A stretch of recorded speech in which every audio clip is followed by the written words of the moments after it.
Any copyrighted material in this video is used under the law of fair use for commentary and criticism. The purpose of the OC Court of Justice is to learn about character development and is in no way meant to promote harassing the creator. No matter how angry I may get at them, please do not harass any of the artists mentioned in the following video. Thank you. Hey, I'm Zen, and this is JoJo, and welcome to the 4th episode of the OC Court of Justice. To be honest, there isn't much I know about some of the more popular things out there, like famous creepypasta characters, My Little Pony, Sonic, or, God help me, anything American comic related. Not saying any of those things are bad, I just don't know shit about them. But there is one thing I do know a lot about, and that's Silent Hill. So, of course, I've been prowling DeviantArt for some of the worst Silent Hill OCs, and by God did I find them. On trial today we have Kay Salter by Unloved Wolf. Right off the bat, this character has a glaring issue, and that would be her name. Her first name is Japanese, but her last name is clearly American, or something else. But definitely not Japanese. Although Silent Hill was produced by a Japanese team, the actual setting of the game is in America. There are Asian Americans, but they usually have American first names and Asian last names. And it really doesn't help that this character is represented by this cutesy anime picture. We are drawing dangerously near to weeaboo territory. Let's move on to her biography. Forget anything you've ever heard about Silent Hill from games, Origins and onward, and from the movies. The original team that thought up Silent Hill was present from games 1 to 3 and arguably 4. So the information from those games are what really matter when it comes to evaluating this character. It's stated in Kay's biography that she is a replacement vessel for Alessa to birth the demon god that the cult is trying to bring onto this earth. Kay wasn't strong enough to handle the ritual, and that resulted in failure and her getting a red eye for some reason. Whoa. There is so much wrong to this. It amazes me that at the top of this person's description for this character, they're like, oh man, I love the games and I love the plot, it's just so fantastic. But they don't seem to grasp anything about Silent Hill at all. It's like, how can you say you love it, but okay, fine, well, let's just continue. The same thing happens to Alessa in the game. Dahlia Gillespie tries to use her to birth the cult's demon god, and it fails. But Alessa's eye doesn't turn red or anything. What the crap is that? I don't know. And they chose Alessa because of her psychic abilities. She was a very special child, and she had powers, and that's why they used her. There is nothing special about Kay to give the cult an inkling to think to use her or anything. As far as we know, she's just a regular person. The cult wouldn't want to have anything to do with her. Plus, there can't be a replacement vessel for Alessa. At the end of Silent Hill 1, Alessa dies, but before she does, her soul is split into 2, which takes the form of a baby. That baby becomes Heather Mason, and the god is present within her, and to make it grow, she needs to feed it with hate. Heather already has the god in her. Why would they try to use Kay as a replacement vessel?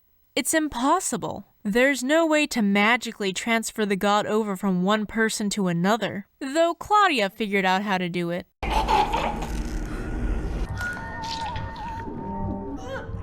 will not God. Ooh. Instead of being killed, Kay is, and I quote, given to her adoptive mother forcefully. Given to her adoptive mother forcefully. Can you force someone to adopt someone? I'm just wondering, but anyway, the woman hates the cult and hates Kay's involvement with it, even though she didn't really have a choice. What is it with original characters and having parents that hate them for no other reason? I don't get it. Kay grows up to hate her mother because of how inaffectionate she was to her. When she turns 15, she violently kills her adoptive mother. I mean, that's taking it a bit far. Okay, she wasn't the best mother, but it's not like she was washing her mouth out with soap and beating her over the head with a belt. Then, Kay sets the house on fire, and unknowingly, her sister was in the house, and her sister burns alive. And no one knows what happens to her father, but anyway, Kay regrets having killed her sister accidentally. She flees from the police and cuts her hair, and dyes it from a light brown to a dark brown. That'll work out great. And one day she just magically wakes the fuck up in Silent Hill and is there because of her guilt. What the hell? So, First of all, this is her adoptive family. If she doesn't feel bad for cutting her stepmother's eyes out and then setting her on fire, why does she feel bad for accidentally burning her sister, her adoptive sister, alive? It's a little bit inconsistent, don't you think? I feel like this person was trying way too hard to be edgy. The convictions I'll have to give for Kay's biography are contradicting one's self, having no consistent motive, canonical bastardization, and just a not very well thought out background. Now let's talk about Kay's visual design. It's nothing too special. It's kind of punky, which, I don't really feel one way or the other about. At least it's casual. Silent Hill characters wear very casual clothing because they're your everyday person. But the thing that really ruins it is the heterochromatic eyes, or is that what it's called? Let's just go with that. One eye being one color and the other eye being a different color. That whole thing about the ritual failing and making her eye turn red is bullshit, and is just a quickly made excuse to give her something special. In Silent Hill 1, Sybil Bennett's eyes turn red when she is being possessed, if I remember correctly. But really, there's no correlation between that and what the author describes happens to Kay.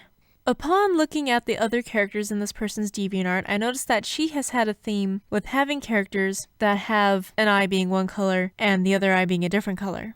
A great way to spot out someone who's using characters heavily as a self-insertion of themselves.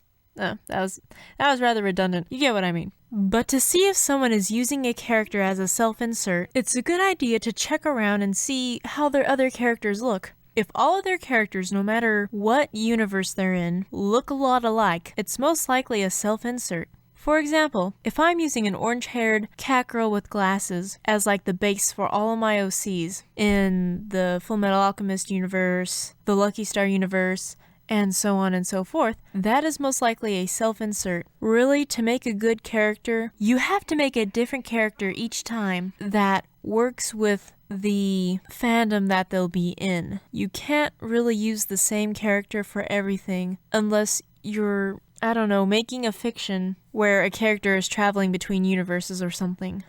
The convictions I'll have to give for visual design are being the special snowflake and being an obvious self-insert. In this character's traits, it's stated that she's highly intelligent, so highly intelligent that she forgot to check the house to see if her sister was in it before she decided to burn it down. She also likes sweets and killing monsters, reading and taking naps. Silent Hill isn't supposed to be like a joyride. She shouldn't be enjoying killing monsters or anything. She should be very unhappy that she's there. And then she dislikes injuries, I don't think anybody likes injuries, but okay. Getting too close, being chased, sour things. Ooh, sour things. The horror. And being looked down upon or being treated as a child. I'm sorry, but with the way she's acted, I wouldn't be surprised if someone treated her as a child. She's an asshole. There's no convictions for the traits that haven't already been made earlier.